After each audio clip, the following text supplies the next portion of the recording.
The Atheist Debates Patreon project presents the Highlander argument against Christianity.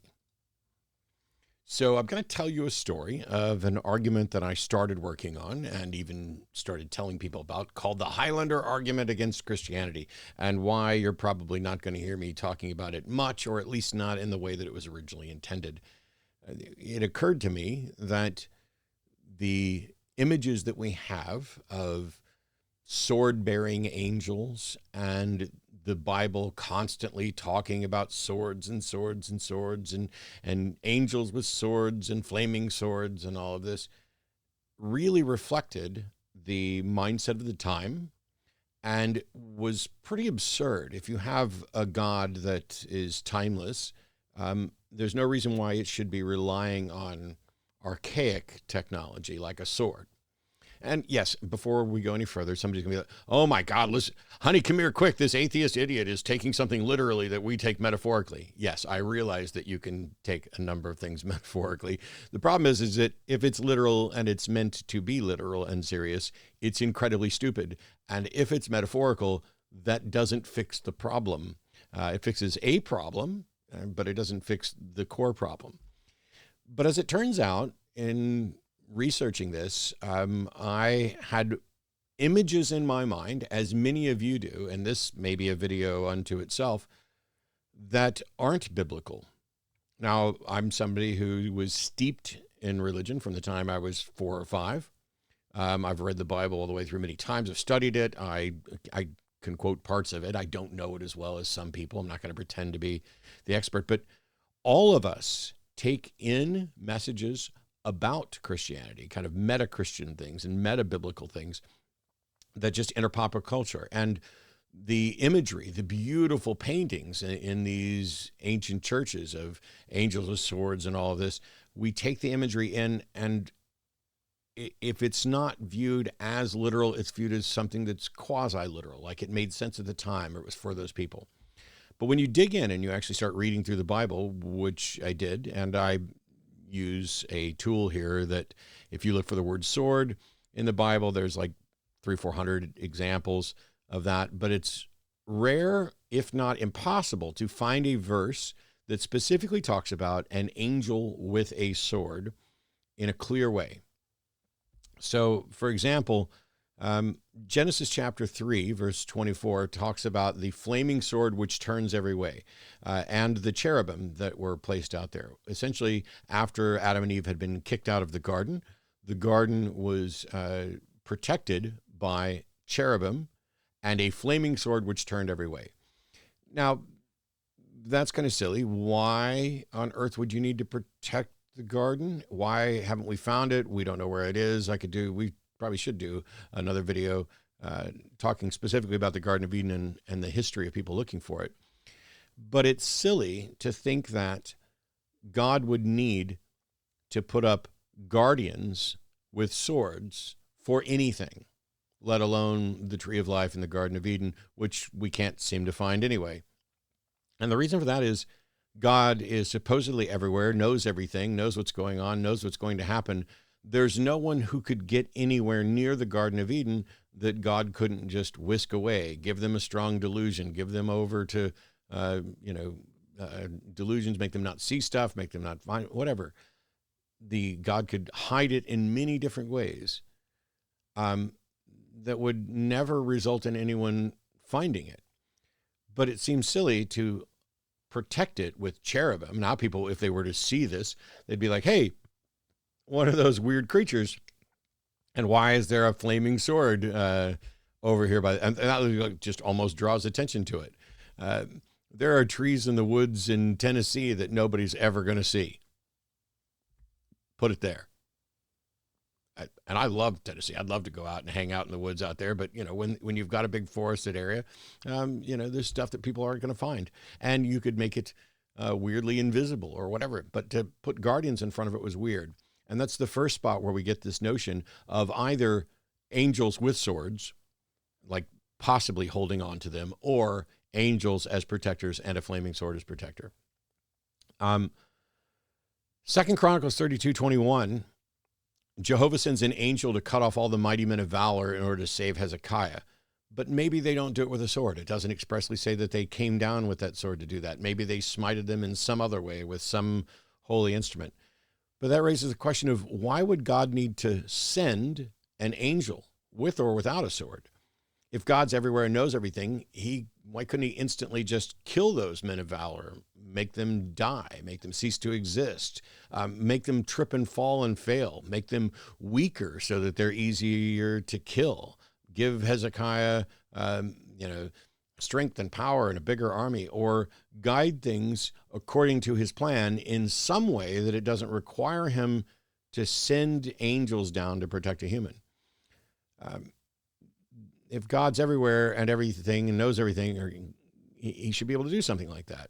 The notion of needing a flaming sword to guard the tree of life in the garden is absurd. The notion of sending angels down to protect somebody is also absurd. But you'll hear things like, well, the sword is a metaphor. A metaphor for what? For some other weapon? Because my first thought is, this is not the technology that an advanced civilization would have, and certainly a being out of time should have whatever technology is the most advanced. Not necessarily. I still have a sword, I still have a knife, they still have their use.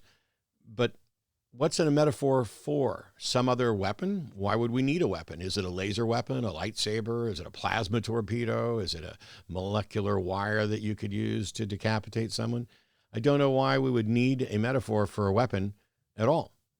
So why would there ever be any need for a weapon to guard literally? And if there's not a need for it to guard literally, then why would we need a metaphoric weapon? Saying it's a metaphor doesn't really resolve anything, but there's a lot of that once you get into the wilder books, such as Ezekiel and Revelation. And I'm going to be doing a bit more of that. There's some passages in Revelation that I'm going to be doing some videos on, hopefully pretty soon. Now, when I was a kid, I was told that God hid the garden where we could never find it. This, as far as I've been able to tell, isn't actually biblical. It's something that just either a parent or a preacher told me, and this was how they resolved it. When I probably asked, why can't we go find the Garden of Eden, if it's out there and guarded by cherubim? Somebody told me God hid it. And it's a common enough explanation that if you start to do a Google search, you'll get people talking about that. It's not huge, but it's not biblical. Just like the image of an angel literally carrying a sword may not be that biblical either.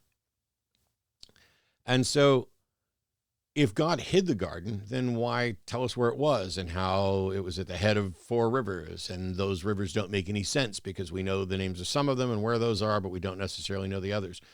But the Bible doesn't say that God hid the garden.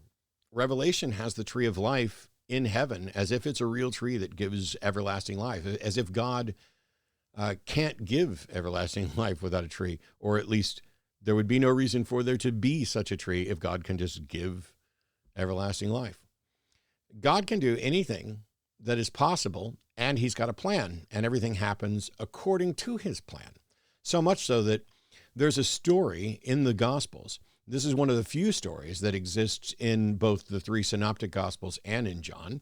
Matthew 26, for a couple verses there, around 51, 52.